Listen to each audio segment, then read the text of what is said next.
Okay, advanced easy interpretation ma you know a pine lay pine no lay lang no. Part 1, part 2, part 3, part 4. Part 1 ma ga arrhythmia formation. Arrhythmia formation man na mya along ko part 1 ma lay lang me. Part 2 ma AV block. Many let's study lo bi di ni thap bi do focus lo bi do thap pyo me. Da pe me di ni ga do many a lo ma ja ro ba so many a nya yi ko stress lo bi pyo ra bi di ni ga do pyo yan pyo twa lo ya wa me. Part 3 atopic beats. Atopic beats ba ri shi ma le. Part 4 ကတော့အထူးသဖြင့်အရေးကြီးတယ်သူကကြတော့ MI myocardial infarct သူကကြတော့အခုပြောသွားပြီးရင်ရသွားမယ်ပြီးရင် तू ကတော့ထပ်ခါတလဲလဲအမြဲတမ်း study လုပ်နေမှာ practice လုပ်နေမှာသိသိချင်းမျက်လုံးအောင်ရှင်မှပြောစီချင်တာကနည်းနည်း deeply ပို့ပြီးတော့ study လုပ်ရမယ် study လုပ်တာမဟုတ်ဘူး practice လုပ်ရမယ် yes not study practice deeply study continuous study continuous practiceအဲ့ဒီဟာကိုဆက်လုပ်သွားမယ်ဆိုရင် MI နောက်မှဆိုရင်အလွယ်တကူပြောနိုင်လိမ့်မယ်စာရက်ကိုကြည့်ကြဒါပေမဲ့လို့ तू က lead 2တစ်ခုလည်းမဟုတ်တော့ဘူးเนาะ12 lead နဲ့မှရတော့မှာ okay ဆက်သွားမယ် part 1 table ကိုကြည့်ပြီးတော့ခေါင်းချောက်မသွားနဲ့ရှုပ်မသွားနဲ့ part 1ကိုပြန်ပြောမယ် part 1ကဘာ study လုပ်မှာလဲ arrhythmia ကိုပြောမယ်ဆိုရင် arrhythmia မှာဘာနဲ့ပတ်သက်ပြီးရှိမှာလဲကြည့်ရအောင် contradiction of the heart မှာ SA note AV note venous branch bundle packaging fiber so atika main focus လို့မှာ SA note နဲ့ပတ်သက်တဲ့ arrhythmia formation ဒါဆိုရင် sinus arrhythmia လို့ခေါ်မှာပေါ့ good ပြီး AV note နဲ့ပတ်သက်တဲ့ဟာ AV note နဲ့ပတ်သက်တဲ့ဟာဆိုတော့တည်တံ့တော့မရှိဘူးဒါပေမဲ့သူ့ကိုကျတော့ဘာလို့ခေါ်လဲဆိုတော့ junctional သူက SA note နဲ့ AV note sorry အေးပေါ့ SA note နဲ့ AV note ဂျာပဲပြောမလား AV note ရဲ့ branch ပဲပြောမလားသူ့ကိုကျတော့ဘာခေါ်လဲ junctional လို့ခေါ်မယ် junctional SA note ရဲ့ AV note နှစ်ခုဂျာမှာရှိတယ် junctional arrhythmia နှစ်ခုရှိသွားပြီ arrhythmia မှာပြန်ပြောမယ် arrhythmia မှာ SA note နဲ့ပတ်သက်တဲ့ arrhythmia တွေကို SA sinus arrhythmia ခေါ်မယ် junctional arrhythmia ခေါ်မယ်အဲ့မနော် AV note နဲ့ဟာကတော့ AV block ဒါတော့ရှင်းတယ်အဲ့ဒါ arrhythmia မှာမပါဘူးပြီးရင်အပေါ်အခန်းနှခမ်းကဘာလဲ atrial arrhythmia ရှိမယ် ventricle နဲ့ပတ်သက်တဲ့ဟာ ventricular arrhythmia ရှိမယ်၄ခုပဲရှိမယ်အဲ့ဒီ၄ခုကမှအပေါ်အနေနဲ့ lethal arrhythmia ဆိုပြီးတခုထည့်ထားတာဘာလဲဆိုတော့ဒါကတော့အသက်အန္တရာယ်ကိုချင်းချောက်နိုင်တဲ့အသက်အန္တရာယ်ရှိတဲ့ arrhythmia တွေဆိုပြီးတော့မှဟို table ထဲမှာအများကြီးရှုပ်နေတာကိုကြည့်ပြီးခေါင်းကိုက်မသွားလိုက်နဲ့ပြန်ပြောမယ်အနီအောင် highlight နဲ့ခေါင်းကလေးတွေကိုကြည့်လိုက်ပါ sinus arrhythmia နှလုံးပုံကိုကြည့်လိုက် SA note အပေါ်မှာရှိတယ် sinus arrhythmia အပေါ်အခန်းနှခမ်းကပါလဲ atrial arrhythmia ပြီးနှစ်ခုချိတ်ဆက်မဲ့နေရာမှာ junctional arrhythmia ပြီးအောက်အခန်းနှခမ်း ventricular arrhythmia ဒါပဲအပိုင်း၄ပိုင်းပဲပါတယ်အဲ့ဒီ၄ပိုင်းတွေကနေမှပို့ပြီးတော့ဆွဲထုတ်လိုက်တာက lethal arrhythmia ဆိုတာကဒါကတော့အသက်အန္တရာယ်ရှိတဲ့အပိုင်းဖြစ်ပါတယ်ဆိုပြီးဆွဲထုတ်လိုက်တာပြီးရင်တစ်ခုစီကိုတွားရအောင်တစ်ခုစီကိုမတွားခင်မှတွားခေါင်းစဉ်ပတ်1ပတ်2လေးကိုအရင်ပြောလိုက်တာပတ်2မှာကဘာကိုလေ့လာမှာလဲ AV block မင်းကပြောသွားပြီ AV block ဒီနေ့ထပ်ပြောဦးမယ် AV block မှာ first degree heart block second degree heart block type 1 Winkeeper Morbis type 1 second degree heart block type 2 Morbis type 2 third degree heart block ပြီးရင်တစ်ခုပို့လာတယ်နော် BBB bundle branch block ဒီဟာတွေကိုပြောသွားမယ် part 3မှာဘာကိုကြည့်မှာလဲ atopic နဲ့ပတ်သက်လို့ဆိုရင်၃ခုပဲရှိတယ်ဘာတွေလဲ atrial နဲ့ပတ်သက်တာရဲ့ ventricle နဲ့ပတ်သက်တာရဲ့သူတို့နှစ်ခုကိုဆက်တဲ့ဟာ junctional ဒါပဲမနေ့ကပြောတဲ့အထဲမှာတော့ atrial နဲ့ပတ်သက်တဲ့ဟာကိုပြောတယ် ventricle နဲ့ပတ်သက်တဲ့ဟာကိုပြောတယ် detail deeply မဟုတ်ဘူးအပေါ်ရန်လေးပဲပြောလိုက်တာအခုဒီနေ့ detail ပို့သွားမယ် atrial နဲ့ပတ်သက်တဲ့ဟာဆို atrial atopic B ventricle နဲ့ပတ်သက်တာ ventricular atopic B junction နဲ့ပတ်သက်ရင် junctional atopic B အပိုင်း၃ပိုင်းခွဲပြီးသွားမယ်ပြီးရင် part 4မှာကနောက်ဆုံး MI okay အခု part 1ကိုပြန်သွားမယ် sorry part 1မှာကြည့်အောင်တစ်ခုစီခေါင်းနဲ့တစ်ခုစီသွားမယ်အခု SA note နဲ့ပတ်သက်တဲ့ဟာကိုသွားမယ် SA ပြန်ပြောရနော် SA note နဲ့ပတ်သက်တဲ့ဟာရဲ့ AV note နဲ့ပတ်သက်တဲ့ဟာရဲ့အပေါ်ခန်းနှခမ်းရဲ့အောက်ခန်းနှခမ်းရဲ့AV note နဲ့ပတ်သက်တဲ့ဟာတနည်း junction နဲ့ပေါ့နော်ဟုတ်ပြီ SA note နဲ့ဟာကိုသွားမယ်အခု SA note နဲ့ပတ်သက်တဲ့ဟာဆိုရင် sinus arrhythmia ဘာတွေရှိလဲအချမ်းဖြစ်လိမ့်မယ်သတိထားကြည့်လိုက် sinus bradycardia sinus tachycardia sinus arrhythmia sinus arrest တို့မဟုတ် pause sinus block ခေါင်းစဉ်ကလေး၅ခုရှိတယ်တစ်ခုစီသွားကြည့်ရအောင်ကဲဒီဟာကိုဖတ်မယ် question လေးကိုအရင်ကြည့်လိုက်မယ်နော်သူတို့ရေးထားတာလေးကို question လေးอ่ะပါလေ Q&A can I get lecture PowerPoint please lecture PowerPoint anonymous attendance ဘယ်သူလည်းမသိဘူးပို့ပေးလိုက်မယ်လို့နော်ပို့ပေးမယ် yes ပြီးသွားရင်ပို့ပေးမယ်နော်answer live this below answer lo wale hope you know ona pe anonymous attendance ka pyo ra can I get lecture PowerPoint yes pi post pi lai ma no okay rate ko chi ma ta ro tami do de 1 2 3 rate ka 3 times 10 so 30 good regularity regular ဖြစ်လားဖြစ်တယ် regular p wave ရှိလား p wave တစ်ခုနဲ့တစ်ခုကပုံစံချင်းတူသလားတစ်ခုကပလက်တစ်ခုကမောက်ကုန်ဖြစ်နေသလား p wave ပြီးတော့ QRS follow လုပ်သလားအကွာအဝေးတူသလား yes all are normal PR interval 3 to 5 boxes တမှာရှိသလား yes QRS duration 1 to 3 box တမှာရှိသလား this is a lecture oh good ဟိုမှာ lecture PowerPoint ရဲ့ link ကိုပေးလိုက်ပြီเนาะဟိုမှာပို့လိုက်ပြီ good QRS duration 1 to 3 box တမှာရှိသလား yes ရှိတယ်အတိအကျဘယ်လောက်ကွက်လဲဘယ်လောက် second လဲတွက်နေစရာမလိုဘူးเนาะခုနပြောပြီးပြီ whether you are within the normal range less than or more than ဒါလေးကို identify လုပ်နိုင်ရင်တော်ပြီဒါဆိုရင်ဒါကို interpretation ဘယ်လိုပြောမှာလဲ good sinus bradycardia မနေ့ကလည်းပြောသားပြီအခုဒါဆိုရင် sinus arrhythmia နဲ့ပတ်သက်လို့ဆိုရင်နံပါတ်1 rhythm တစ်ခုရပြီ sinus bradycardia နောက်တစ်ခုဆက်သွားရအောင် rate ကိုကြည့်ရအောင်တွက်ကြည့်ရအောင်1 2 3 4 5 6 7 8 9 10 11 12 13 130ဟုတ်တယ်နော် okay regularity ကိုကြည့်အောင် regular ဖြစ်လား R2 interval good regular ဖြစ်တယ်ပြီး P wave are there any P wave or P waves that look alike okay good normal PR interval 3 to 5 box မှာရှိသလား yes ရှိတယ် QRS duration ကြည့်ရအောင် normal ထဲမှာရှိသလား whether within 1 to 3 box မှာရှိသလားရှိတယ်ဒါဆိုသူ့ဘာပြောမှလဲမြန်နေတာတခုပဲ rate မှာပဲပြဿနာရှိတယ်ဆိုတော့ tachycardia အဲ့ဒါကိုဘာကောမလဲ sinus tachycardia rhythm နှစ်ခုရသွားပြီဒီဟာလေးကိုကြည့်ရအောင် rate ကိုကြည့်ရအောင် 1 2 3 4 5 6 7 8 9 10 11 12 13 130ဟုတ်တယ်နော် rate regularity ကိုကြည့်ရအောင် regular ဖြစ်လား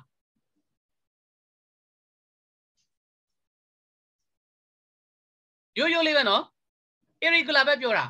သူ့ regularly regular irregularly irregular occasionally irregular ဘာမှမပြောဘူး irregular ပဲပြောတယ်ဘာဖြစ်လို့လဲသူက regular ဘာကောမလဲဘယ်နေရာမှာမဆိုမှာအချိန်မျိုးကျင်းမယ်ကျဲမယ်ဖြစ်နေမယ်ဒါပေမဲ့လို့အညီလေးတွေတစ်ခဏတစ်ချက်လာမယ်အချင်းတစ်ချက်လာမယ်အကျယ်တစ်ချက်လာမယ်အချင်းချက်လာမယ် regular လေးတွေကြားလေးမှာလည်းရှိတယ်ဒါတွေကိုအဲ့ဒါကိုကျတော့သူ regular လို့မသတ်မှတ်တော့ဘူးเนาะသူရိုးနော်မတမယိုးကြလေးပဲ irregular ပဲခေါ်လိုက်မယ် okay ပြဿနာကနှစ်ခုရှိပြီเนาะ rate မှာ130ဆိုတော့ tachy ဖြစ်နေတယ် regularity က irregular P wave normal no issue PR interval 3 to 5 boxes good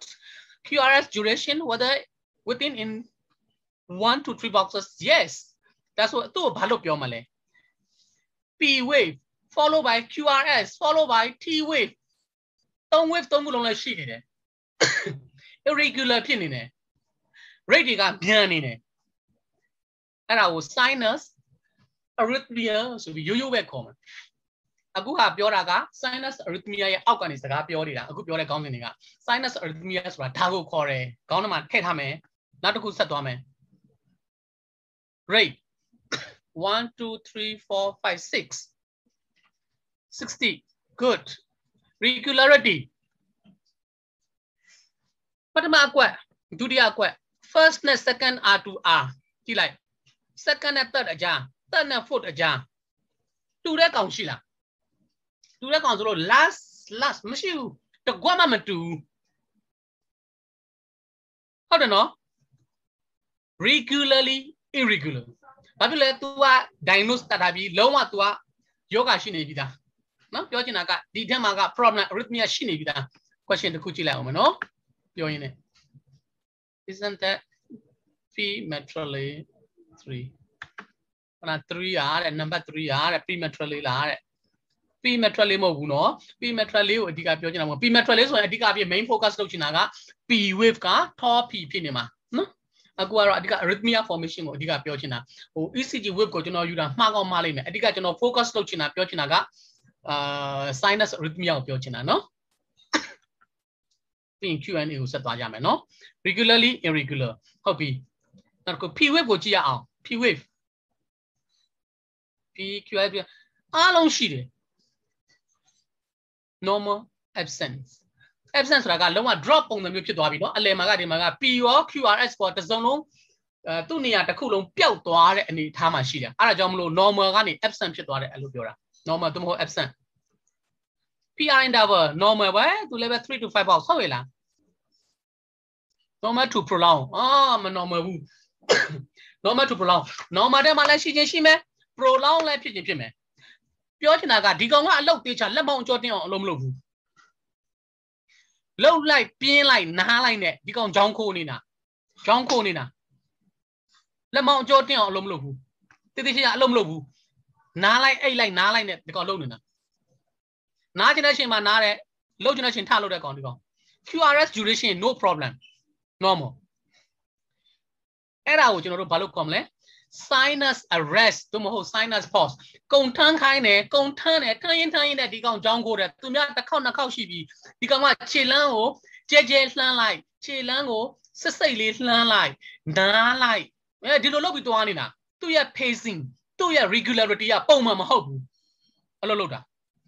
သူနားချင်တဲ့အချိန်မှာနားတယ်သွားချင်တဲ့အချိန်မှာသွားတာဒါကြောင့်မလို့သူ့ရဲ့ R to R interval က regularly irregular လုံးဝကိုဒီကောင်ခိုးချင်တဲ့အချိန်မှာခိုးတာခြေလမ်းကျဲတစ်ချက်သွားလိုက်ခြေလမ်းစိတ်တစ်ချက်သွားလိုက်ဘိုလိုမျိုးပြောချင်တာကခြေလမ်းသွားတယ်ဟိုမှာပုံမှန်ပဲခြေတလန်းနဲ့တလန်းကထားပါတော့တပေကွာတယ်ထားပါတော့တပေကွာတယ်လှမ်းတယ်ဒီကောင်ကြောင်းခိုးချင်တဲ့ကြောင့်မလို့ခြေတလန်းကိုရက်လိုက်တယ်သူများကနောက်တလန်းလိုက်မြတ်ဒီကောင်နောက်တစ်ခါပြန်ဆက်လန်းတယ်အဲ့ဒီလိုမဟုတ်ဘူးဒီကောင်ခြေတလန်းနှားပြီးတော့မှဆက်သွားတာမဟုတ်ဘူးဒီကောင်ခိုးပြီးတော့မှအချိန်မရွေးအချိန်တိုင်းခိုးပြီးတော့သွားတာအဲ့ဒါကို sinus arrest လို့လည်းခေါ်တယ် sinus pause လို့လည်းခေါ်တယ်သူနဲ့ block နဲ့ဘယ်လိုကွာလဲကြည့်အောင်ဒါပြန်ပြောရပြီနော်နောက်တစ်ခုဆက်သွားမယ်ခုနောက်တစ်ခုသွားပြီးတော့မှ compare လုပ်အောင်ဒီကောင်ကိုကြည့်အောင် rate 1 2 3 4 5 6 60 regularity regular ဖြစ်လားကြည့်ပါဦး R to R regular ဖြစ်လားဖြစ်တယ် P to P ဖြစ်တယ်လုံးဝQRS duration တစ်ခုပဲပျောက်သွားတာ PR ရှိနေသေးတယ် QRS ပျောက်သွားတယ်နံပါတ်3နဲ့3နဲ့4နဲ့အကြားမှာကြည့်လိုက် QRS တစ်ခုပျောက်သွားတယ် PR ရှိတယ်နော် P ရှိတယ်နော် P ကလုံးဝဘာမှမဖြစ်ဘူးအဲ့ဒါကို regular လို့ခေါ်မယ်ဟုတ်မနော် regular ပဲ Q weeks မလာတာလွယ်လို့ R to R interval လည်း okay P to P interval လည်း okay အမှန်တကယ်ကြည့်လိုက်ရင်နော်လုံးဝဒီကောင်က QRS ကိုတိုင်းကြည့်လိုက်က caliper နဲ့ဒီမှာပေတံနဲ့တော့လည်းကောင်းစူးချွန်တောက်ချွန်နဲ့တော့လည်းကောင်းတိုင်းကြည့်လိုက်ရင်အလဲတက်မှာ QRS တစ်ခုလာရမယ်ဒီကောင်ခြေတလန်းရက်လိုက်တယ်ပြီးမှဒီကောင်ပြန်ဆက်ပြီးတော့လှမ်းတယ်မြင်လားအဲ့လိုပုံလုံးပြောလို့ရှိရင်မြင်မလားဒီကောင်လုံးပုံမှန်လမ်းလျှောက်တယ်ပုံမှန် regularly ပဲလမ်းလျှောက်သွားတယ်ဒါပေမဲ့ဒီကောင်ခြေတလန်းခိုလိုက်တယ်ခြေတလန်းခိုတယ်ဆိုတာကတစ်ချက်ရက်လိုက်တယ်ရက်ပြီးတော့မှနောက်မှပြန်ပြီးဆက်ပြီးလမ်းလျှောက်သွားတယ်ပုံမှန်တိုင်းပဲလျှောက်သွားတယ်အဲ့ဒါက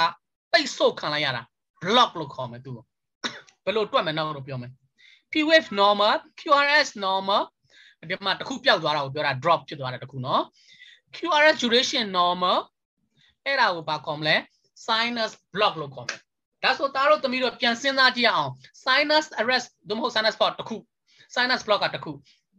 ပဲ sinus arrest ပဲခေါ်လိုက်မယ်နော် whether ဟိုဘယ်လိုပဲ pause ပဲခေါ် arrest ပဲခေါ်တစ်ခုတည်းပြောတယ်ဆိုတော့မြင်ရမယ် sinus arrest နဲ့ sinus block ကိုသားတို့သမီးတို့ခွဲလို့ရမလား sinus block ဆိုတာကခြေတလန်းအပိတ်ခံလိုက်ရတာ block လုပ်လိုက်တာသူလှမ်းမဲ့ဟာကိုမလှမ်းမနဲ့ block လုပ်ခံလိုက်ရတာသို့မဟုတ်ရက်နေလိုက်တာ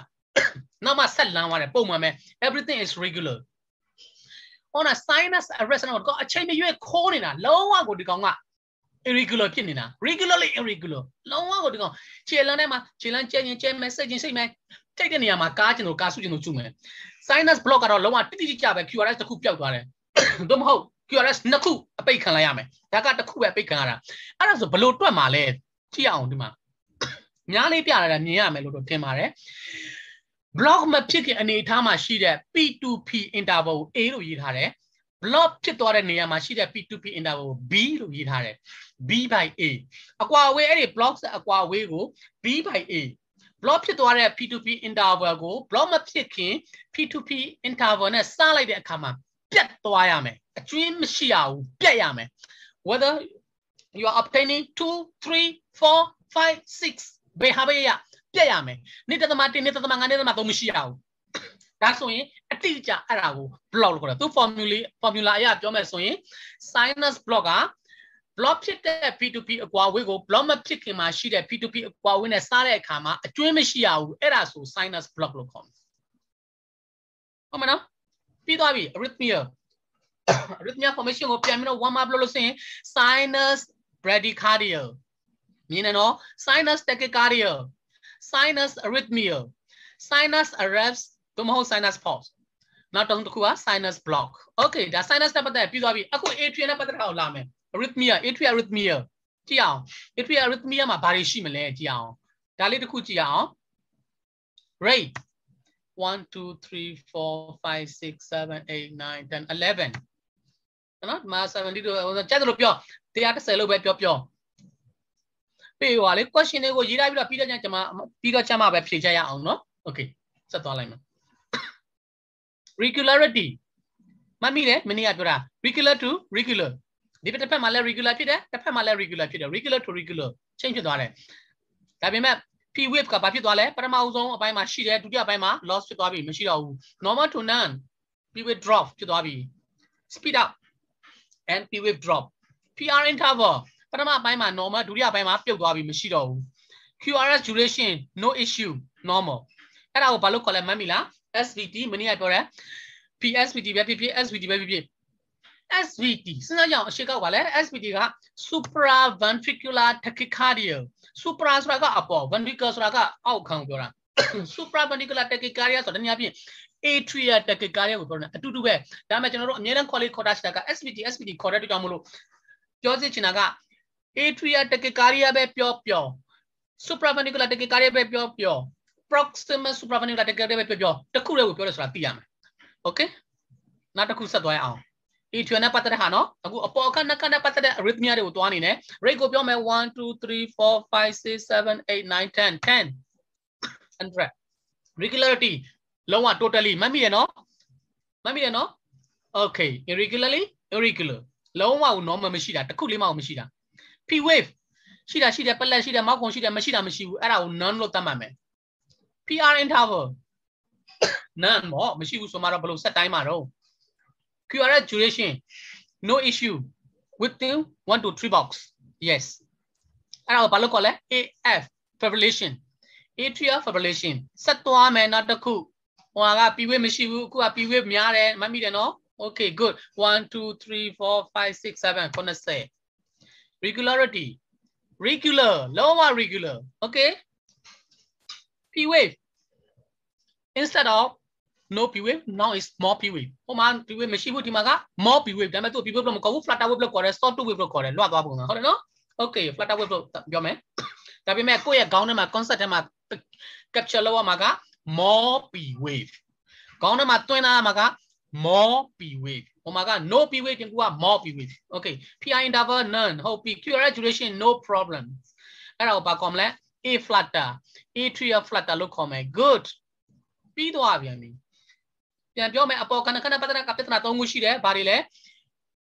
SVT ဒီနေရာဖြစ် atrial tachycardia နံပါတ်1 atrial tachycardia နံပါတ်2 atrial fibrillation နံပါတ်3 atrial flutter good junction ကိုသွားမယ်မနေ့ကပြောတဲ့မှာမပါဘူး junction okay good junction ဟာဘယ်လိုဟာမျိုးကိုခေါ်လဲကြည့်အောင်အရင်ဦးဆုံး rate ကိုကြည့်အောင်1 2 3 4 5 50 regularity regular ဖြစ်လား P2P R2R ညီရဲ့လားညီတယ် good regular no problem P wave ရှာရအောင်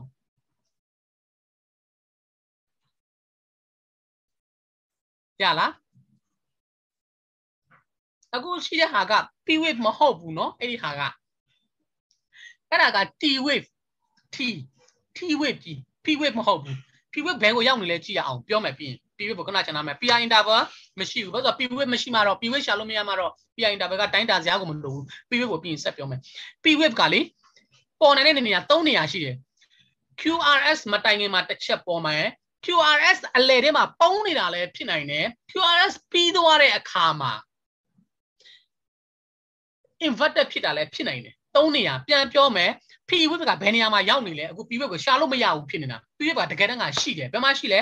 QRS မတိုင်ခင်မှာ तू ပေါ်မယ်ဆိုရင် inverted instead of ခုံလေးဖြစ်ရမယ်စားခွက်ကလေးသို့မဟုတ်ရောင်လေးနည်းနည်းချမ်းလေးဖြစ်နေလိမ့်မယ်ဒီထဲမှာပုံမှန်တော့တိတ်မသိတာဘူးနည်းနည်းလေးချန့်ယုံလေးပဲရှိနေဟုတ်ပြီ inverted QRS အရှိမ तू ကပေါ်မယ်ဆိုရင် inverted ဖြစ်နေမယ် QRS ထဲမှာဆို तू က hidden ပုံနေလိမ့်မယ်လုံးဝရှာလို့မရဘူး QRS အပြီးမှပေါ်မယ်ဆိုရင် inverted ပေါ်အနေထားနဲ့ပေါ်လိမ့်မယ် PR က none ဟုတ်ပြီ QRS duration no problem 1 to 3 box ထဲမှာရှိတယ်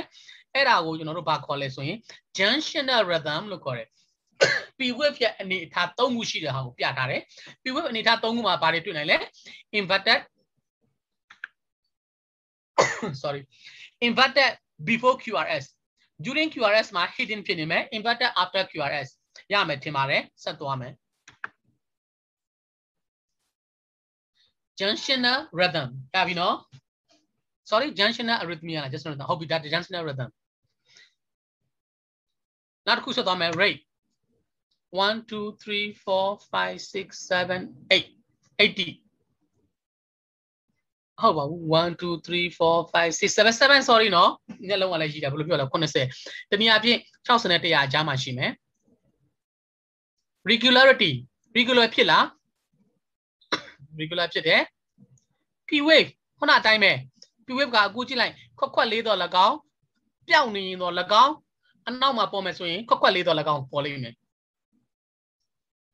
PR interval မရှိဘူး QRS က normal အဲ့ဒါကိုဘာခေါ်မလဲကြည့်ရအောင် rate ပေါ်မူတည်တာနော်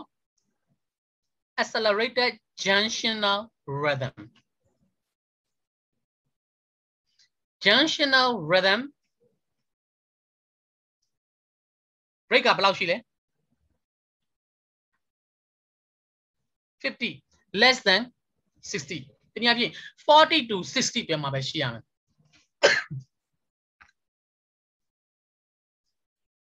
မနေ့ကပြောရတဲ့အထက်မှာလေမမီလာမသိပြန်ပြီး warm up လုပ်ကြနည်းနည်းလေးပြန်ပြီး recall လုပ်ကြည့်ရအောင်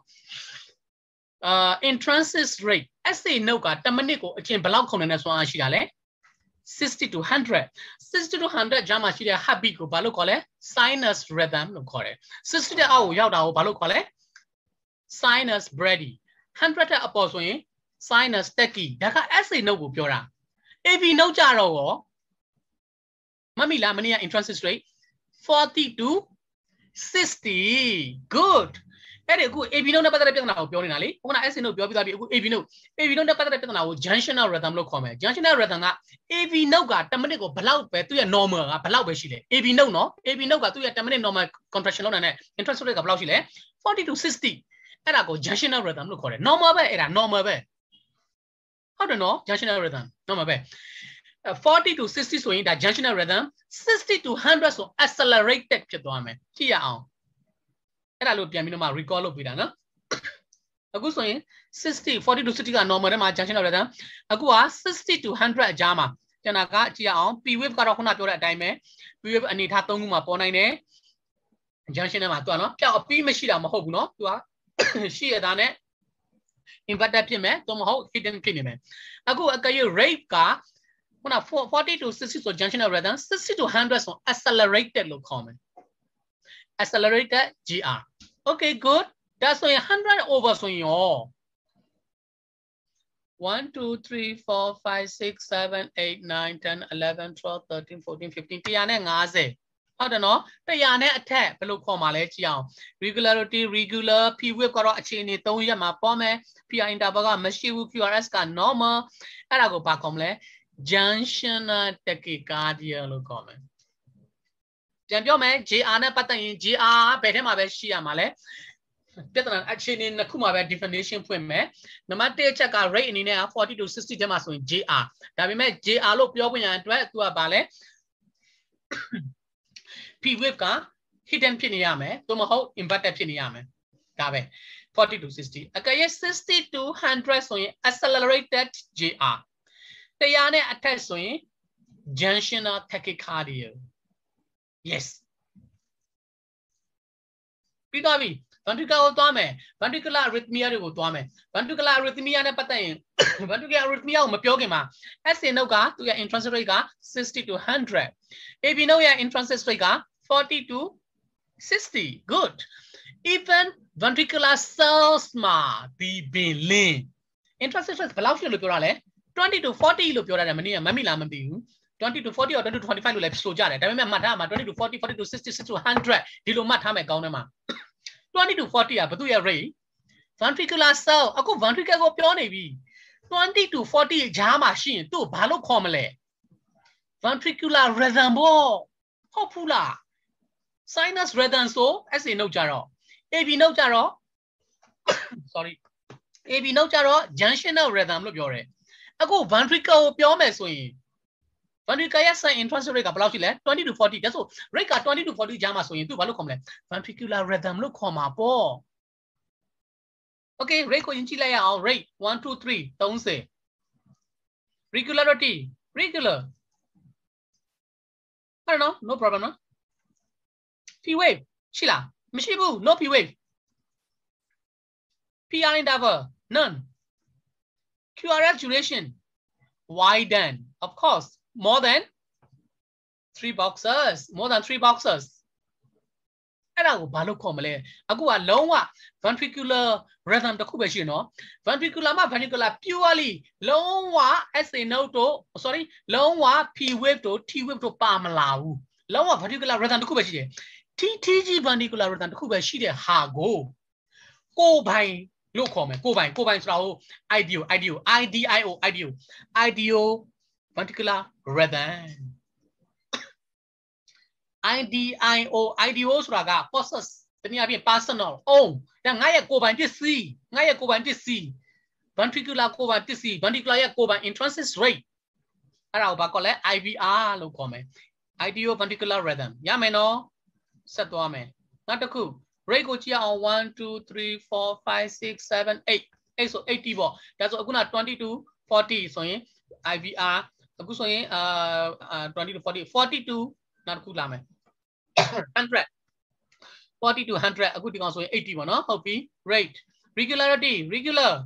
P wave no PI interval no QRS duration widen of course more than 3 boxes အဲ့ဒါကိုကျတော့ဘာလို့ခေါ်မလဲခုနပြောတဲ့နှုံးဟိုစကလုံးအသုံးနှုံးတိုင်းပဲ accelerated IVR ပေါ့မပြောချင်ဘူးလား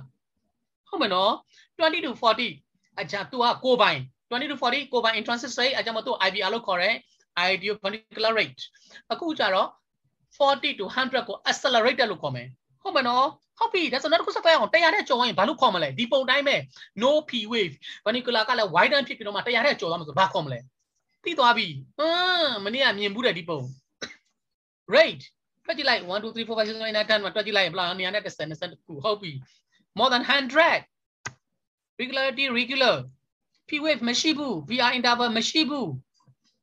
QRS widen ဒါပဲအဲ့ဒါဘာခေါ်လဲ yes ventricular ဗါလဲ tachycardia good VT လေအဲ့ဒါဆိုဘာလို့မလို့ပြောလဲမနေ့ကနောက်ဆုံးလေးမှာလေး recap မှတ်မိနော် pass carotid pass ကိုစမ်းမယ် pass မရှိရင် pass plus VT ဒါက life threatening ဖြစ်မယ် pass ရှိတယ်ဆိုလို့ရှိရင် sustainable VT ဖြစ်မယ်အဲ့ဒါ VT အကယ်၍ hemodynamically stable ဖြစ်တာဆိုရင်တော့ပြဿနာမရှိဘူး hemodynamically unstable ဖြစ်မယ်ဆိုရင်တနည်းအားဖြင့် blood pressure တွေပါ compromise ဖြစ်သွားမယ်ဆိုရင်ကျသွားမယ်တက်သွားမယ်ဆိုရင်ဒါဆိုရင် cardioversion လုပ်လို့ရမယ်လို့ပြောလိုက်တယ်ဟုတ်တယ်နော်ပြီးသွားပြီ ventricular arrhythmia နဲ့ပတ်သက်ရင်ပြီးသွားပြီ oh sorry ဟိုနောက်တစ်ပိုင်းပြီးသွားပြီတစ်ပိုင်းပေါ့နော်နောက်တစ်ခုဒါလည်း ventricular ထဲမှာပဲပါတယ် sorry ဟုတ်ပြီဒါလေးကိုကြည့်ရအောင် rate more than 100တေးကြတာကတော့တွက်လို့တော့အဆင်မပြေတော့ဘူးเนาะ more than 100ဟုတ်ပြီ regularity irregular P wave none ခုန VT နဲ့အတူတူကတော့ဒီကောင်ကခုန VT ventricular tachycardia တော့100တဲ့ကိုအထက်မှာပဲဒါပေမဲ့ VT မှာကျတော့သူ regular ဖြစ်တယ်အခုက irregular ဖြစ်နေတာနော် P wave မရှိဘူး PI interval မရှိဘူး QRS က widen ဖြစ်နေတယ်သူ့မှာထူးခြားချက်ဘာလေးမြင်ရလဲဟိုမှာကျွန်တော်အဝါနဲ့ပြထားတယ် twisting of the point ကျိုးချစ်ထားသလိုကျိုးလိမ်ထားသလိုတွေ့တယ်နော်ကျိုးစပရင်ကျိုးဟုတ်ပြီကျိုးချစ်လိမ်ထားသလိုမျိုးပဲ twisting ဖြစ်တာကျိုးတစ်ခုနဲ့တစ်ခုလှိုင်းတစ်ခုနဲ့တစ်ခုကိုလိမ်ထားသလိုမျိုးအဲ့ဒါကိုဘာခေါ်လဲ torsas လို့ခေါ်တယ် torsas D point လို့ခေါ်တယ် TDP ရမယ်နော် TDP ကလည်း VT တစ်မျိုးပဲ VT ကျတော့ regular ဖြစ်တယ် torsas D point ကျတော့ကျိုးစပရင်ကျိုးဟို twisting of the point အဲ့ဒီလိုက်ရင်လှိုင်းတစ်ခုနဲ့တစ်ခုက twist ဖြစ်သွားတဲ့ဟာမျိုးဒါကို tosa လို့ခေါ်မယ်ဒါလည်း VT အမျိုးအစားထဲမှာပါတာပဲနောက်တစ်ခုဒီမှာလာပြီကြည့်အောင် rate 1 2 3 4 5ဆိုတော့50 good regularity regular ဖြစ်ရလား P2P R2R good ဖြစ်တယ် P wave good P wave normal P PR interval အဓိကပြောချင်တာပုံထဲမှာတော့တိတ်မသိတာဘူးသိလားဒါပေမဲ့အဓိကကျွန်တော်ပြောချင်တာပေးချင်တဲ့ message က PR interval prolong ဖြစ်တာ hard block မှာတွေ့ရတယ်ဟုတ်တယ်နော် hard block မှာ first degree second degree third degree hard block မှာဆိုဒါတွေ့ရတာ sorry second degree type 2မှာတော့မတွေ့ဘူးနော်အဲ့ဒီမှာဆို prolong ဆိုရင်ဒါ hard block မှာတွေ့ရအခုဟာသူ့နဲ့ဆန့်ကျင်ဘက် short term အဓိကကျွန်တော်ပေးချင်တဲ့ message ကဒါပေမဲ့ easy wave တမှာကလေဟိုတိတ်ပြီးတော့မပြပြင်းဘူးကျွန်တော်ဘာလို့လဲပုံကြီးသူပေးရတဲ့ပုံကတော့ပြပြင်းတယ်ကျွန်တော်ကဒီပုံကြီးချက်လိုက်တာဟိုဆွဲဆန့်လိုက်တဲ့ကြောင့်မလို့ပြေကားသွားပြီးတော့မှဟို prolong PR interval ပုံစံမျိုးကောပေါ်နေလိမ့်မယ်ကျွန်တော်ပြောချင်တာက PR interval က less than 3 to 5 box ကိုပြောချင်တာ less than 3ကိုပြောချင်တာအဓိကရမယ်နော်ကျွန်တော်ပြောချင်တဲ့ message ကျွန်တော်ပြချင်တဲ့ message ကိုရမယ်နော်ဟိုပုံကိုကြည့်ပြီးတော့ဟာပုံကတော့မပြောဘူးရောပုံကတော့ကျယ်နေလို့မပြောနဲ့ဆိုတော့ကမတက်နဲ့ okay ပြောချင်တာပြချင်တဲ့ message က short term PR interval က less than 3 box ကိုကျွန်တော်ပြောချင်တယ်အဲ့ဒါကိုခေါင်းမှာပေးပါပြကလုပ်ပေးပါ QRS duration normal but delta wave sharp angle မဖြစ်ဘူးနော်မပုံကြီးလေးချက်ပြထားတာကြည့်လိုက် QRS duration sorry QRS duration က widen more than 3 box နံပါတ်1ချက်နံပါတ်2ချက် delta wave J wave junction J wave ပေါ့အဓိကပြောချင်တာ J wave ပေါ့ delta wave အဲ့ဒါကိုကျွန်တော်တို့ဘာလို့ခေါ်မလဲ WPW syndrome လို့ခေါ်တယ်ကြည့်အောင် WPW syndrome လို့ပြောပြရတော့ဘာလဲ WPW syndrome ဆိုတာ Wolf Parkinson's White syndrome ပြန်ပြောမယ် Wolf Parkinson's White syndrome WPW လို့ပဲအမြဲတမ်းခေါ်တယ် WPW ပြောလို့ဆိုရင်တိုင်းသိတယ်နော် WPW လို့ပြောပြရအတွက် WPW ကိုတော့အတော့ကောက်ကျွန်တော်ရေးထားပြတယ် W wave P ဆိုတာက PR နောက် W က wave wave first က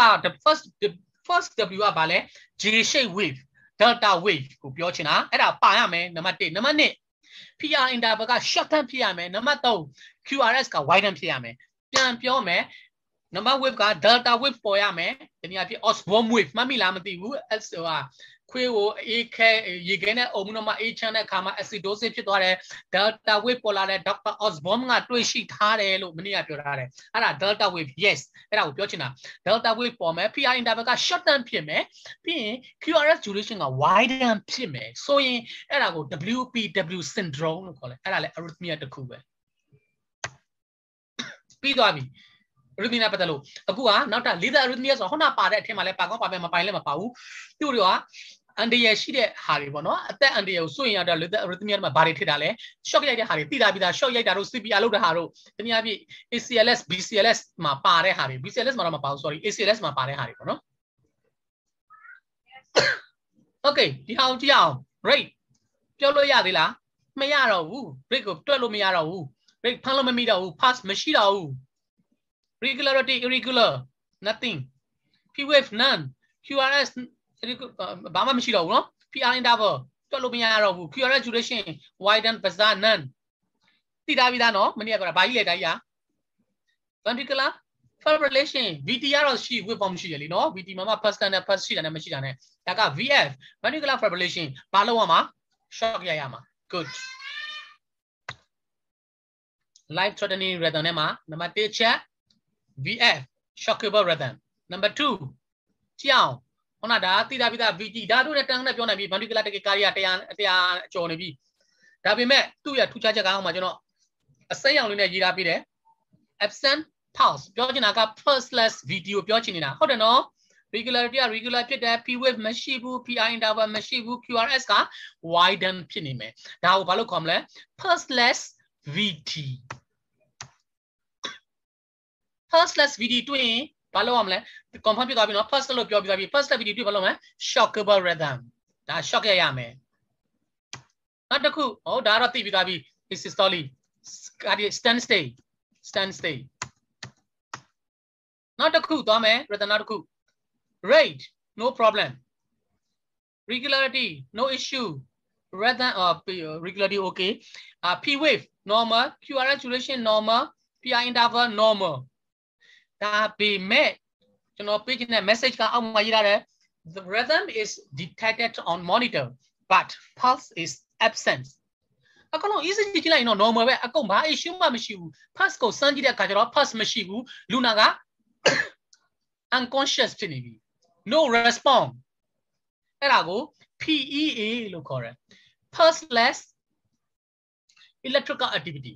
PEA လို့ခေါ်မယ် pulseless electrical activity အဲ့ဒါကိုတွေ့ရင်ဘာလုပ်မှာလဲ ECG rhythm ကရှိနေတယ် pulse ပဲစမ်းလို့မရတာ short ရိုက်မှာလား no only CPR CPR ပဲလုပ်မယ်ဘာကြောင့်မလို့ PE ဖြစ်ရလဲ cause ကိုရှာမယ်သူ့မှာ ACLS BCLS မှာပါပြီးသားတချို့တက်ထားပြီးလို့သိကောင်းသိလိမ့်မယ် 5H 5T လည်းပြောတယ် 6H 6T လည်းပြောတယ်ဒီ causes electrolyte imbalance သူတပြည့် electrolyte imbalance တို့ hypoxia hypothermia hyperthermia ဒါတွေပါမယ်ထားပါတော့ treatment အကြောင်းဒါတွေမပြောတော့ဘူးအဲ့ဒီရဲ့ cause ကိုရှာမယ်အဓိက cause ကို treat လုပ်မယ် CPR နဲ့ causes ကို treat လုပ်မယ်ဒါပဲသူ့ကို shock မရိုက်ဘူး shock ကဘာလို့မဟုတ်ဘူးဒါပေမဲ့ तू อ่ะသိနိုင်တယ်ဒါကြောင့်မို့ तू little arrhythmia တွေမှာထည့်ထားတယ်ပြီးသွားပြီ little arrhythmia မှာ၄ခုရှိတယ် VF pulseless VT cardiac standstill နောက်တစ်ခုက PEA good EV block မနေ့ကပြောပြီးသွားပြီဒီနေ့ပြန်ပြီးတော့နည်းနည်း warm up ပြန်လုပ်မယ်အပိုလေးတစ်ခုပါလာမယ် BBB first degree heart block ကြည့်အောင် rate 1 2 3 4 5 6ကျွန်တော်မပြောတော့ဘူးเนาะ60 regularity regular P wave yes normal PI interval ကဘာဖြစ်နေပြီလဲ prolong QRS no problem interpretation good ကိုယ်ရနေပြီ first degree heart block ကိုယ်ရှိနေပြီနောက်တစ်ခု rate 50ဟုတ်ပြီ regularity ဘာပြောလဲ regularly irregular ဘာလို့ဆိုတော့ PI interval ကကျင်းတဲ့နေရာကျင်းကျတဲ့နေရာကျဲပြလို့ကြောင်းမလုံးလို့ तू ကပုံမှန်ကနေပြီးတော့မှအမြဲတမ်း irregular ပေါ်တာဟုတ်ပြီနော် P wave normal PR longer and longer lengthening normal ပြီးရင် longer and longer ပြီးရင် QRS drop မှတ်မိတယ်ကလေးတယောက်မွေးပြီ second degree heart block type 1နောက်တစ်ခု 1 2 3 4 5 6 60 regularity regular no issue R to R interval P to P interval P wave normal PR interval normal ဟုတ်တယ်နော် PR interval no issue နော် QRS drop ဖြစ်သွားတာကလွယ်ရင် QRS normal to none normal ကြီးပဲပြုတ်သွားတဲ့နေရာပြုတ်တာပေါ့အပြင်မှာညအိတ်ခဲ့တာတော့မတတ်နိုင်ဘူးနော်ကလေး2ယောက်မွေးပြီ second degree heart block type 2နောက်တစ်ဆုံးတစ်ခုနောက်ဆုံးမဟုတ်ပါဘူးနောက်တက်တပြီပေါ့နော်1 2 3 4 40 regularity P to P R to R regular P wave yes there is normal PR interval no relationship QRS duration widen interpretation third degree ကလေး3ယောက်မွေးပြီဟုတ်ပြီအခုနောက်တစ်ခု BBB ကိုပြောပွင့်ရအတွက်ကျွန်တော်တို့အခု12 leaf ECG ကိုယူရမယ် leaf 2တခုတည်းမရတော့ဘူး12 leaf ECG မှာ precordial leaf V1 to V6 ရှိမယ်အဓိကအဖြစ် V1 နဲ့ V6 ကိုယူမယ် V1 နဲ့ V6 နှစ်ခုပါတဲ့ဟာကိုကြည့်အဲ့ဒီဟာကိုကြည့်မယ် V1 နဲ့ V6 က reciprocal leak လို့ခေါ်တယ်တစ်ခုကပက်လက်ဆိုတစ်ခုကမောက်ခုံမယ်ပေါ်တဲ့ခါကျရင်လေသူပေါ်တဲ့ wave ကတစ်ခုကမောက်ခုံပေါ်ရင်တစ်ခုကပက်လက်ပေါ်မယ်အဲ့ဒီမှာကျွန်တော်တို့မှတ်ထားမှာ V1 မှာကြည့်ပါဦး QRS formation ကိုကြည့်အဲ့ဒီ first wave ကိုမကြည့်နဲ့ second ဟိုပထမ V1 ရဲ့ second R wave ကိုကြည့်ရအောင်နော်P wave အရှိမှလာတယ် P ပြီးသွားရင် QRS ဘာ pattern လေးတွေ့ရလဲကျန် M ပုံစံမျိုးမြင်လား QRS ဖြစ်ဖို့အတွက်ကသူကအပေါ်ထောင်တက်သွားတယ်ပြီးမှအောက်ကိုဆင်းတယ်ပြီးတော့မှ R ဆိုပြီးအပေါ်တက်သွားတယ်ပြီးပြန်ဆင်းလာတယ် M pattern မြင်ရလားမသိဘူးเนาะ Okay good မြင်ရတယ် V1 မှာက M pattern ပေါ်တယ်ဟုတ်ပြီ V6 သူ reciprocally ဖြစ်တဲ့ V6 မှာကြည့်အောင် second ဟိုအဲ့ဒီ V6 အတန်းရဲ့ second R wave ကိုကြည့်အောင် P ပြီးသွားပြီ P ပြီးသွားရင် R လာတယ်အောက်ကိုတိတ်မသိတာเนาะအောက်ကိုဆင်းတယ်အောက်ကိုဆင်းပြီးမှအပေါ်ကို R ထောင်တက်သွားတယ်ပြန်ဆင်းလာတယ်ပြီးပြန်ထောင်တက်သွားတယ် W shape လေးပေါ်လားမသိဘူးเนาะOkay အဲ့ဒါကို MW တနည်းအားဖြင့်ဒီကောင်ကဘာကိုပြောချင်လဲဆိုရင် V1 နဲ့ V6 မှာ MW ကိုရှင်းကောက် V1 to V6 ကိုသွားတဲ့အခါမှာ MW formation marrow shape marrow pattern ပေါ်တယ်ဆိုရင်တဲ့ RBBB ပဲတဲ့ဆိုမဲတို့ကြားဘူးလား red bone marrow ဒါတို့သမီးတို့မှတ်မိမယ်နော် red bone marrow urine ချင်းစီဟုတ်တယ်နော် red bone marrow marrow red bone marrow ဆိုကျွန်တော်တွဲပြီးတော့မှထားလေ red bone marrow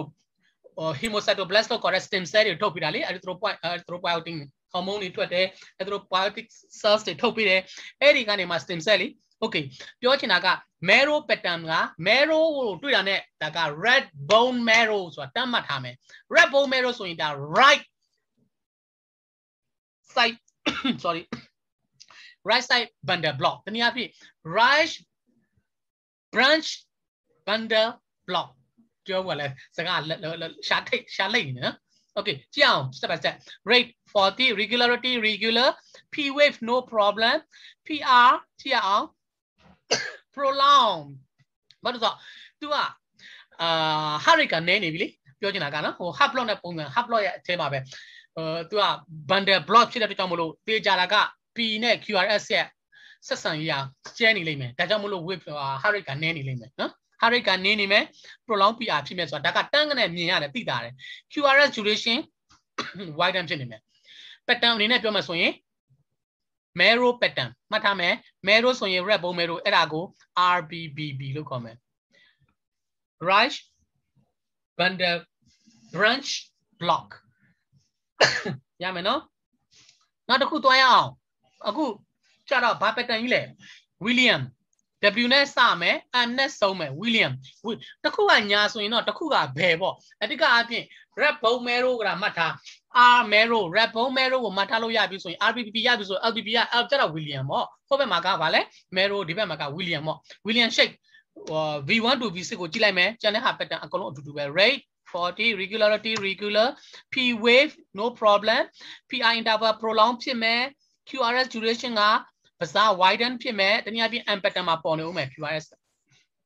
oh sorry ဟုတ်လားဟုတ်တယ်နော် M pattern ပေါ်မယ် M pattern ပေါ်တယ်ဆိုတာကဒီဘက် V6 မှာပြောတာ V1 မှာကျတော့ W pattern ပေါ့အဲ့ဒါကိုဘာခေါ်မလဲနောက်ပြီးဆိုရင် LBBB left bundle branch block William လို့မှတ်ထားမယ် marrow William marrow ဆိုရင် right red bone marrow William ကတော့ပြောစရာမလိုတော့ဘူး left okay ပြီးသွားပြီနောက်တစ်ခုကိုနိုင်ကိုတနိုင်ရွှေနော် atopic P ခဏလေး break ရမယ်နော် atopic P ကိုကြည့်အောင် atopic မှာဘာပါမလဲဆိုရင် atrial နဲ့ပတ်သက်တဲ့ atopic တွေရှိမယ် ventricle နဲ့ပတ်သက်တဲ့ atopic တွေရှိမယ်သူတို့နှစ်ခုကြားမှာဆက်တဲ့ကောင် junction နဲ့ atopic P တွေရှိမယ်ကြည့်အောင်နောက်ကြည့်အောင် 1 2 3 4 5 6 7 break က70 regularity regular ဖြစ်လား regular ဖြစ်တယ်ဒါပေမဲ့တကြိမ်မဲ့ဟိုမှာ irregular ဖြစ်တာအဲ့ဒါကိုဘာခေါ်လဲမနေ့ကပြောတာပါပြီးသား occasional irregular P wave အဲ့လို normal ကြီးပဲဟောတော့ပြောတဲ့ irregular ဖြစ်တဲ့နေရာမှာကြည့်ရအောင် P wave inverted ဖြစ်နေတာနော်မောက်ခုံရှိရမယ့်ဟာကိုပက်လက်လန်ကြီးဖြစ်နေတာ sorry ရတယ်နော်အမှန်တကယ်က QRS နဲ့အဲ့ဒီခုနပြောတဲ့ဒီ P wave ကအခေါင်းလေးပေါ်ရမယ်နောက်ကျပြီးမှပေါ်ရမှာဟုတ်တယ်နော်အခုကစောပြီးတော့မှလာတာအနောက်ကိုဒီ QRS နဲ့ P wave ကိုအနောက်ကိုနည်းနည်းလေးဆွဲဆန့်လိုက်မယ်ဆိုရင် normal regular ဖြစ်သွားမှာမြင်လားမသိဘူး premature ကိုအဓိကကျွန်တော်ပြောချင်နေတာဟုတ်တယ်နော် PR interval က normal to none မဟုတ်ဟိုတစ်ချက်မှာကတိုင်းလို့မရဘူးပေါ့နော် QRS က no problem 1 to 3 box ထဲမှာရှိမယ်အဲ့ဒါကိုဘာခေါ်လဲ PAC premature atrial contractions ဟုတ်တယ်နော်မနေ့ကပြောမှာပါပြီးသားပြီနောက်တစ်ခု1 2 3 4 5 50 abnormal heartbeat ကသူကစမ်းလို့မရဘူးနော် rate အနေနဲ့မပေါ်ဘူး regularity regular ဒါပေမဲ့ဂျားမှာပဲတခါမှာဂျားမှာဖောက်လာပြီးတော့မှ irregular ပေါ်လာတယ်တူတူပဲ occasional irregular sorry P wave ရှိတယ်ဒီဘက်မှာကကြတော့မရှိတော့ဘူး PQRST P မရှိတော့ဘူးဟုတ်တယ်နော် normal to none normal ဆိုတာကဟို normal ပေါ်နေတဲ့ဟာ normal တွေပေါ့ဒီမှာ QRS နဲ့တွဲပြီးပါလာတဲ့ခါမှာ P wave မရှိတော့ဘူးပြန်ပြောမယ်နော် PAC မှာကြတော့ P wave ရှိတယ် inverted ဖြစ်တယ် P wave မှာပြဿနာပေါ်တာ QRS မှာပြဿနာတစ်စိမ့်လည်းမရှိဘူးအခုဒီမှာက P wave က QRS နဲ့ရောသွားတဲ့ကြောင့်မို့ P-wave ပါပြတ်စီးသွားတယ်အတိကပုံထဲမှာကြည့်လိုက်ရင်ကြက်ကြက်ကြီးနဲ့ပုံပြတ်နေတာက QRS PR interval က normal to none QRS ကိုကြည့်အောင် QRS က normal ရှေ့မှာ normal ဒီဘက်မှာ normal ဟိုမှာ3ရယ်5ရယ်8ရယ်မှာက bizarre နော်ပြက်စီးသွားပြီ premature ဖြစ်သွားပြီ widen ဖြစ်သွားပြီဟုတ်တယ်နော်ဒါဆိုရင်သူ့ကိုဘာလို့ပြောမလဲသူ့ဒါအသားလေးအနောက်ကိုနည်းနည်းဆွဲတဲ့လိုက်အနောက်ကိုနည်းနည်းလေးထပ်ဆုပ်လိုက်မယ်ဆိုရင်ဒီကောင်က normal regular rhythm ဖြစ်သွားမှာသူကဒါပုံမှန်ပေါ်မယ်ဆိုရင်နော်အဲ့ဒါကို PVC လို့ခေါ်မယ်ဒီအခုပေါ်နေတဲ့ PVC ကြည့်ပါဦးဒီဘက်အပေါ်ကတစ်ကနှစ်ကနှစ်ခုတာအခုဆိုတာ irregular ပေါ့နော်ဟို every 3မှာပေါ်မယ်ဆို trigemini every 2မှာပေါ်ရင် bigemini အောက်တစ်ခုတည်းပဲအခုဘယ်လိုမျိုးပေါ်နေတဲ့ပုံစံအနေထားဆိုဘာလို့ခေါ်မလဲ uniform PVC အကယ်၍ဒီဦးနိုင်ပြတဲ့ PVC ကအပေါ်မှာလဲထောင်ထောင်ထိုးထိုးနဲ့အောက်မှာလဲထွက်ခွက်နဲ့ဖြစ်နေမယ်ဆိုရင် multi pond PVC အကယ်၍နှစ်ခုတွဲပြီးလာမယ်ဆိုရင် duplet သို့မဟုတ် couplet သုံးခုတွဲလာရင် triplet လေးခုတွဲလာရင် quadruplet အဲ့ဒါလို့ခေါ်သွားမယ်ပေါ့နော်ပြီးသွားပြီဟုတ်ပြီဒီခုကြည့်အောင် rate 1 2 3 4 5 6 7 8 9 10 10တရားပေါ့နော် regularity regular ဒါပေမဲ့1 2 3 4 5 6 7နံပါတ်9မှာကြည့်ပါအောင်နံပါတ်9မှာ P wave က flat time ဖြစ်နေတယ် P wave မတွေ့ဘူးနော် QRS ကအကောင်ကြီးပဲပြီးရင် T wave ပါရောပါသွားပြီ T wave ပါမတွေ့တော့ဘူးဒီဘက်ကရှေ့မှာတော့ဖောင်လေးရိုင်လေးရှိတယ် regularity ကတူတူပဲအခုက PAC တို့ PBC တို့ PJC တို့ကိုပြောနေတာတွေ့ကြမလို့ occasionally irregular P wave normal to none ရမယ်နော်ရှေ့မှာ normal ဒီမှာက none မရှိတော့တာ PR interval normal to none QRS duration no problem ဒါဆိုအခုဒီနေရာကိုပြန်ကြည့်ရအောင်ပြဿနာကဘယ်မှာပဲရှိတာလဲ P wave ကပျောက်သွားတယ်ဒီကောင်ကသာအနောက်နည်းနည်းလေးရွှေ့ပြီးတော့မှပေါ်မယ်ဆိုရင်ဘာပြဿနာမှမရှိဘူးဟုတ်နော်အဲ့ဒါကို junction တော့အခုပြောချင်တာကatrial နဲ့ ventricular နှစ်ခုဆက်တဲ့နေရာမှာ P wave ပျောက်သွားတာအဲ့ဒါကို PJC လို့ခေါ်မယ်ပြန်ပြီးခြုံကြည့်လိုက်မယ် PAC PVC နဲ့ PJC PAC က A wave ကစောပြီးတော့လာတယ် A wave မှာပြဿနာရှိတယ် A wave ကinverted ဖြစ်နေတယ် inverted ပဲအများအားဖြစ်နေရဘယ်လိုမပြောဘူးအခုံးလည်းပဲရှိကောင်းရှိနိုင်တယ်ဒါပေမဲ့ A wave ကပေါ်နေမယ်ဒါပေမဲ့အနည်းနဲ့အများတော့ထိခိုက်မှုရှိမယ်ဘာဖြစ်လို့ PAC ကိုပြောနေတာလေဟုတ်တယ်နော်အတိက main ကတော့ inverted definition ရဆိုတော့ inverted တခါ inverted မဟုတ်ဘူးနဲ့ခုံးလေးမှာလဲတဝက် clip တချမ်းလေးပေါ်ပြီးတော့မှပြုတ်ကျသွားတယ် premature ဖြစ် delivery ဖြစ်သွား premature delivery ဖြစ်သွားတယ် that's what PAC လုံးဝ PVC ကြတော့ရှင်းတယ်ventricular wave ကို affected ဖြစ်တာ ventricular က P wave ကပျောက်သွားမယ် ventricular ကလုံးဝ widen ဖြစ်သွားမယ်ပုံပြတ်သွားမယ်ဒါကတော့ PVC အခု PJC ကြတော့ P wave ကပျောက်သွားတယ် QRS ကလုံးဝ affected မဖြစ်ဘူးလုံးဝသူကပုံမှန်ပဲ P wave တစ်ခုပဲပျောက်သွားတယ်သူကအရှိကိုစောလာလိုက်တာဒါပဲ PJC ဖြစ်ချင်းကိုအုံနောက်ကို relax လုပ်လိုက်ပြန်စဉ်းစားလိုက် PAC PVC PJC ထွက်လာလိမ့်မယ်အဖြစ် okay အမှန် myocardial infarct Myocardial infarct ကိုသွားမယ်ဆိုရင်နည်းနည်းလေးဖြည်းဖြည်းလေးနည်းနည်း short လိုက်မယ်နော် rate လေးကိုဘာလို့အခုကနည်းနည်းလေးပိုပြီး focus လုပ်ရမယ်အများကြီးမဟုတ်ဘူး long lead 2 တစ်ခုတည်းကိုယူလို့မရတော့ဘူး 12 ECG နံပါတ်1ချက်12 ECG တစ်ခုလုံးကိုကြည့်ရမယ်12 ECG မှာဘာတွေပါမလဲခုနပြောတာမပြောရတယ်နော်ခုနပြောတာဖြစ်သွားတယ်12 ECG မှာဘာတွေပါမလဲဆိုရင် limb lead တွေပါမယ် augmented lead တွေပါမယ် pericardial lead တွေပါမယ် lead 3မျိုး3စားပါမယ်အဲ့ဒီကနေထွက်လာတဲ့အဖြေတွေအားလုံးကိုမှဖတ်ရမှာဆိုတော့ပြောချင်တာအဲ့တော့ true ခုန basic မှာပြောသွားသလိုမျိုး long lead 2 တစ်ခုနဲ့မရတော့ဘူး12 ECG လိုပါမယ်အဲ့12 ECG မှာဒါလင်းနှလုံးရဲ့ view အဖက်ဘက်ကနေပြီးတော့မှဖတ်ပေးမယ်နှလုံးရဲ့ဘယ်အစိတ်ပိုင်းမှာအဓိက necrosis ဖြစ်နေလဲခုနပြောတဲ့ myocardial infarct ဖြစ်နေလဲဆိုတာဟာကိုသူ interpretation ပြပေးမှာဖြစ်ပါတယ်တဲ့ဒါလေးကိုပြောတာနော်အခုတစ်ခုစီတွဲရအောင် leaves ဘာတွေရှိလဲဟိုကတော့12တကယ်တမ်း12ရှိလားပြည့်လားတွက်ကြည့်ပါအောင် leaf ဘယ်နှခုတက်လိုက်လဲလူနာရဲ့ခြေထောက်နှစ်ဖက်လက်နှစ်ဖက်ဆိုတော့4ခုဟုတ်နော်ဘယ်ညာဆိုတော့4ခုရင်ဘတ်မှာက6လုံးပေါင်းလိုက်ရင်10လုံးပဲရှိတယ်ဘာဖြစ်လို့12လို့ပြောရတာတော့12 ECG 12 ECG နဲ့ပြောနေတယ်တကယ်တမ်းတွက်ကြည့်တော့လူနာရဲ့ခန္ဓာကိုယ်မှာချိတ်ဆက်လိုက်တာ10ခုပဲရှိတယ်ဘယ်ညာငါပြောတဲ့ရင်ဘတ်မှာ6ခုဒါဆိုဘယ်ဟာတွေပျောက်ပြီးတော့ဘယ်ဟာတွေပို့လာလဲကြည့်ရအောင်နော် number 1ချက် limb leaves ကကိုတို့ထည့်လိုက်တာက leaf ကထည့်လိုက်တာက၄ခုနော် leaf 1 leaf 2 leaf 3 leaf 4ညံနီညံနဲ့ပြောထားတယ်ညံနီညံနဲ့ညာအနီညာနဲ့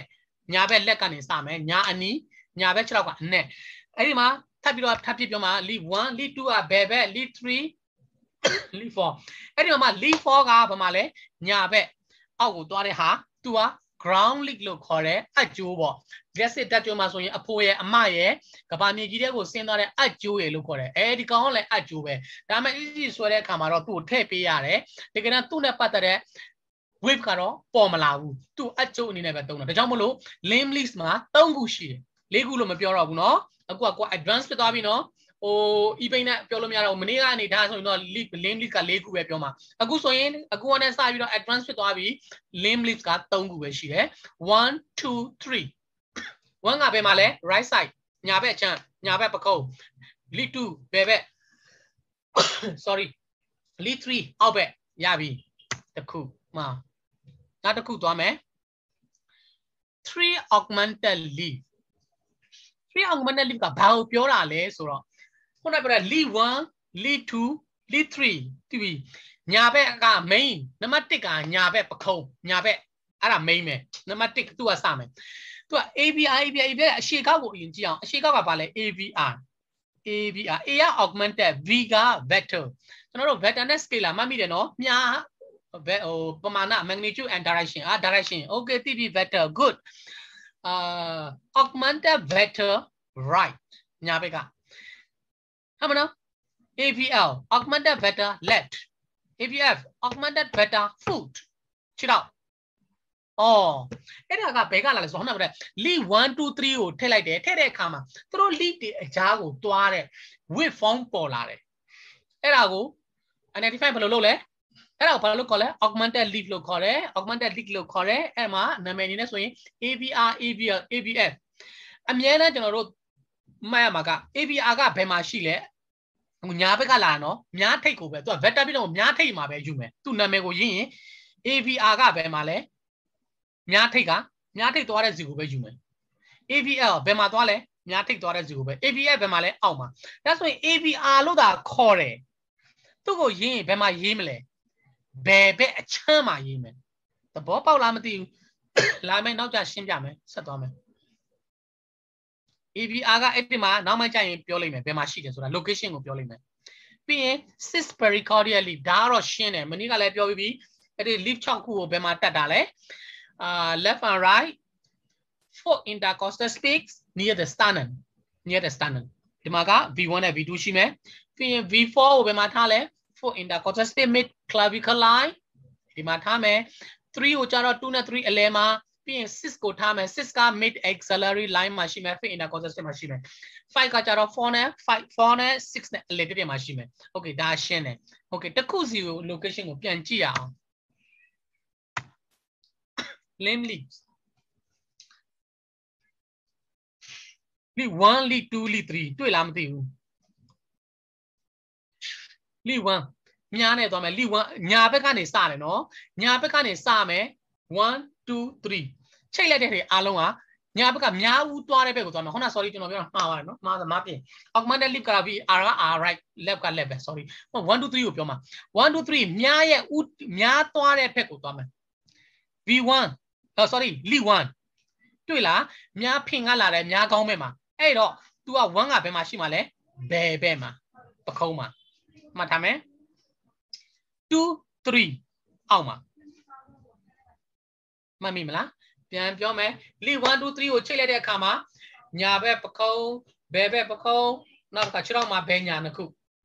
ဒါပေမဲ့သူ့ရဲ့ formation ကိုသူ့ limb leaf ရဲ့ formation ကိုကြည့်တဲ့အခါမှာ lead 1ဘယ်မှာရှိမလဲမြားပြတဲ့ဘက် vector ပုံစံတိုင်းပဲသတ်မှတ်ထားမယ်မှတ်ထားမယ်မြားအရင်ကနေမြားထိတ်ကိုသွားမယ်အဲ့တော့သူက lead 1က wave form ကဘယ်မှာပေါ်လာလဲမြားထိတ်မှာပေါ်မှာဖြစ်တဲ့ကြောင့်မလို့1ကဘယ်မှာရှိမလဲဘယ်ဘက်မှာရှိမယ်2 3မြားထိတ်ဘယ်မှာရှိလဲအောက်ဘက်မှာရှိတယ်ဒါဆိုရင်သူတို့ကိုဘာလို့ခေါ်မလဲ location နဲ့ပြောမယ်ဆိုရင်နှလုံးကိုအဲ့ဒီမှာအဲ့ဒီနှလုံးကိုဘယ်ဘက်ရင်ကုန်ထဲမှာထည့်လိုက်မျက်စိထဲမှာမြင်ကြည့်လိုက် lead 1ကနှလုံးရဲ့ဘယ်ဘက်မှာရှိမလဲ lateral wall lateral ဘက်မှာ2 3ကအောက်ဘက်မှာရှိမှာ below တနည်းအားဖြင့် inferior wall ဒါမှမဟုတ် the cool augmented leap ကိုကြည့်ရအောင် ABR ABL ABF ဒါကတော့ရှင်းတယ်မြောက်ဦးကအဲ့ဒီဘက်ကိုသွားတယ်အလဲကနေဘိုးကနေမှာမြောက်ဦးသွားတဲ့ဘက်ကိုသွားမယ် ABR ABL ABF ECG 12 ECG MI ကိုဖတ်တဲ့အခါမှာနှလုံးရဲ့ညာဘက်အချမ်းဆိုပြီးတော့မှသတ်မှတ်ပြီးတော့ဖတ်တာမရှိဘူး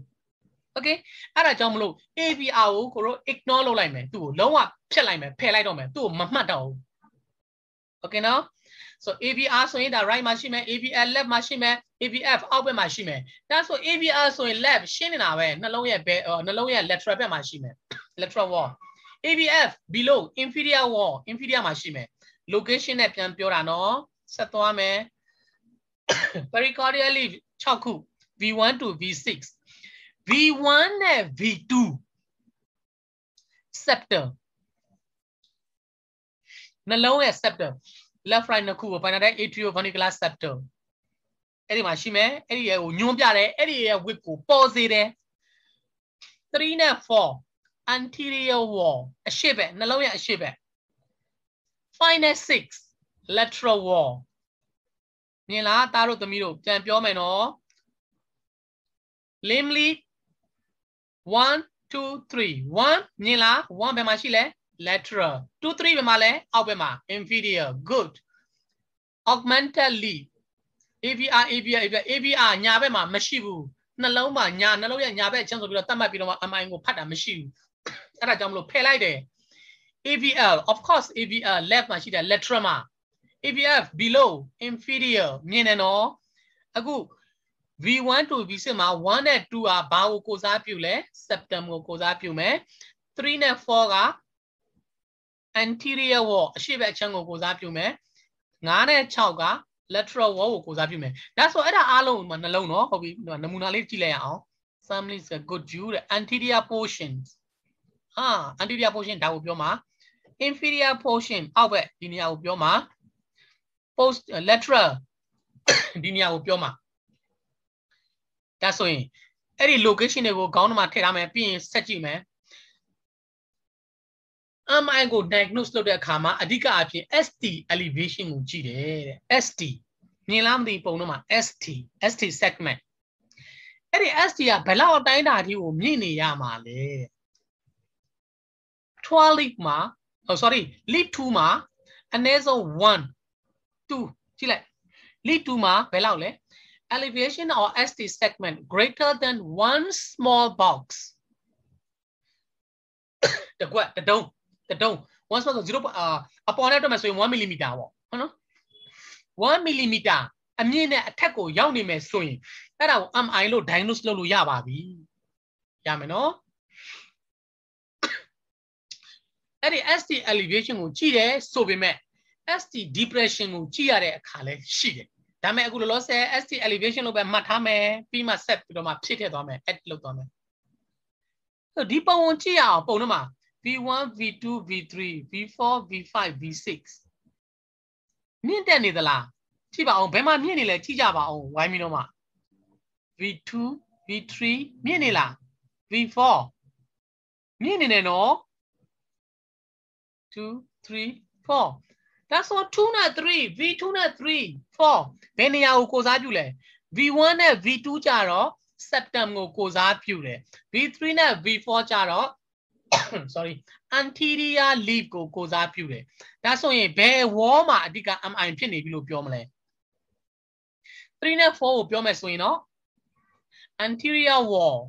2ကိုပြောမယ်ဆိုရင်တော့ V2 ကိုပြောမယ်ဆိုရင်တော့ septum ဒါပေမဲ့ septum ကများသောအားဖြင့်အဲ့လို2 3 4ပဲတွဲပြီးတော့လာတယ်ဆိုရင် anterior wall infarct လို့ပဲပြောမယ် septum ကိုမပြောတော့ဘူးအကယ်၍1မှာပါလာမှ1 2 3 4ပါလာမယ်ဆိုရင်တော့ septum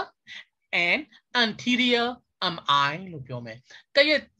1မပါလာဘူး3တခုပဲပါလာတယ်ဆိုရင်တော့အဲ့ဒီ3ကို ignore လုပ်လိုက်မယ်အဲ့ဒီ3ကို ignore လုပ်တာမဟုတ်အဲ့ဒီ3ကို anterior ထဲမှာပေါင်းထည့်လိုက်ပြီးတော့မှ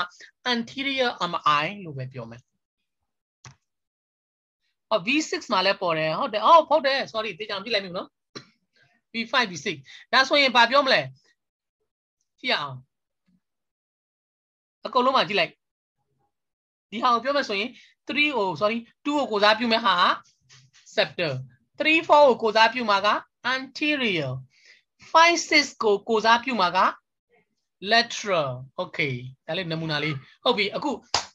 lead location တွေကိုပြန်ကြည့်အောင်တစ်ခေါက်ပြန် warm up ပြန်လုပ်မယ်နော်အားလုံးကိုတူတူတက်ကြည့်လိုက်မယ် limb lead augmented lead pericardial lead အကုန်လုံးကိုပေါင်းမကြည့်မယ်အကယ်၍ကိုတို့က lateral wall လို့ပြောမယ်ဆိုဘယ်ဟာတွေကိုယူမလဲတစ်ခုစီပေါင်းထည့်ပါ lead 1 ရဲ့ AVL ရဲ့ 5 6 ရဲ့အဲ့ဒါက lateral wall MI good ကဲအောက်ဘက်ကိုကြည့်မယ် 2 3 AVF အဲ့ဒါဆိုရင်ရော inferior MI good ခုန chest ကိုကြည့်အောင် V1 2ဆိုရင် septal wall MI 3 4 anterior MI ရမယ်နော်အဲ့ဒါကိုတွဲကြည့်လိုက်ရအောင်ဒီထဲမှာပုံကိုဆက်ဆက်ယူလို့ရမလားတော့ကြပုံနေကြီးပဲပြရဲဆိုရင်ခေါင်းထဲမှာလေအဲ့လိုမမြင်မှာဆိုလို့ဖြည်းဖြည်းချင်းသွားတာပုံတစ်ခုစီကိုချက်ဆက်ယူကြည့်လိုက်မြင်နေနော်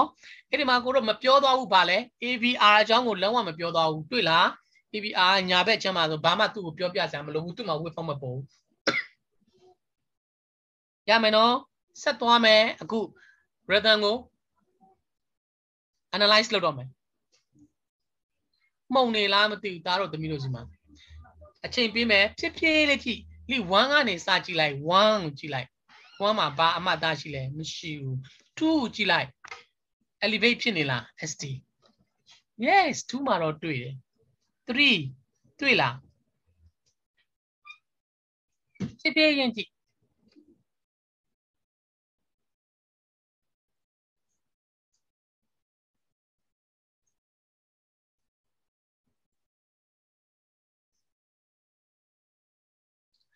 2မှာရှိတယ်နော်2မှာရှိတဲ့ဟာကတကွက်မပြည့်ဘူးနော်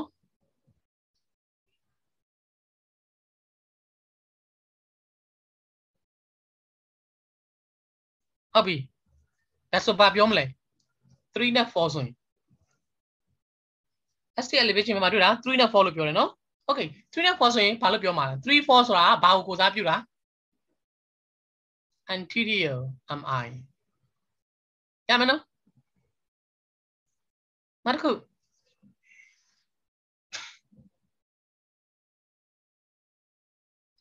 1 2 3 AVR AVL AVF V1 V2 V3 V4 V5 V6 နေလားမသိဘူးဖြည်းဖြည်းချင်းကြည့် V1 V2 တွေ့လား V1 V2 ဆိုဘာကြီးလဲ ST elevation found in V1 and V2 okay septal wall MI နောက်တစ်ခုဖြည်းဖြည်းချင်းကြည့်1 2 3 AVR AVL AVF 1 2 3 2မှာတွေ့လား3မှာတွေ့လား AVR AVR AVR AVF မှာတွေ့လား good 2 3 AVF မှတ်မိလား2နဲ့3အောက်မှာရှိတာမှတ်မိလား AVF foot မှတ်မိလားဒါဆိုရင်ဘာလို့ပြောမလဲ inferior MI တကယ်တော့အဲ့လိုတီးခြားကြီးခွဲခြားပြီးတော့လာမှာမဟုတ်ဘူးเนาะ MI လာရင် message MI ကလေအကုန်လုံးပတ်ပြီးတော့မှအကုန်လုံးမှ ST elevation တွေပေါ်နေမှာเนาะတတိထားရမယ်အချက်ကဟုတ်ပြီဒါကအခုမှ land လောက်စဆိုတော့အရှင်းဆုံးကနေစပြီးတော့မှ study လုပ်သွားတာကြည့်အောင်1 2 3 2 3တွေ့လား AVR AVL AVF AVF တွေ့လား V1 V2 V3 V4 V5 V6 တွေ့လား 2 3 AVF ဒါတပိုင်း3 4 5 6 3 4ကတပိုင်း5 6ကတပိုင်းဟုတ်တယ်နော်2 3 AVF plus 3 4 plus 5 6 identify လုပ်မယ်interpretation လုပ်မယ် inferior anterior lateral MI message MI ဟုတ်နော်ချုပ်ထွေးပြီးအများကြီးအဲ့ဒါလိုပဲတဖြည်းဖြည်းချင်းကြည့်ပြီးတော့မှ identify လုပ်သွားမယ်နောက်တစ်ခုကြည့်အောင် 1 2 3 AVR, AVL, AVF, V1, V2, V2, V3, V4. Elevation of how? Depressed. Do la? Isoelectric line a problem mam hope out back go down. The question. Bemale 2, 3, 4 ma.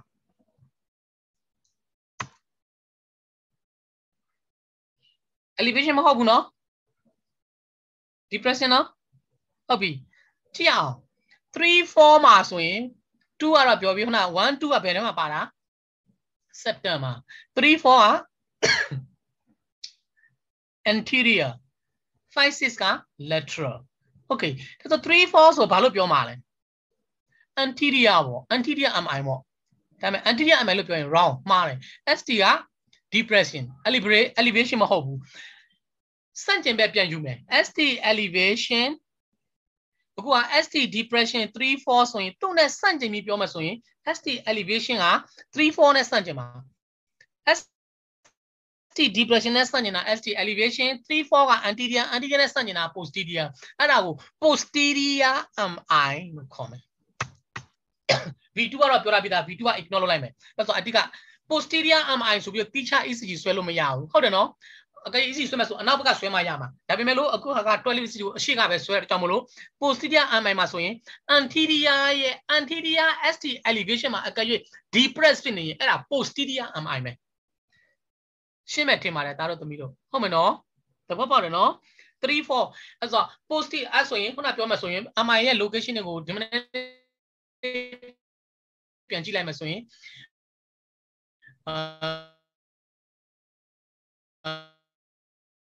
sector wall MI ဆွဲမှရမှာအခုအရှိကဆွဲတာဖြစ်တဲ့အတွက်ကြောင့်မလို့ ST elevation အစားကို ST depression anterior 3 4ကိုအဲ့ဒီနေရာမှာ3 4 anterior နေရာမှာကြည့်လိုက်မယ်စန့်ကျင်ဘက်ပေါ်ရဲဆိုရင်အဲ့ဒါ posterior MI ပဲကဲပြီးသွားပြီ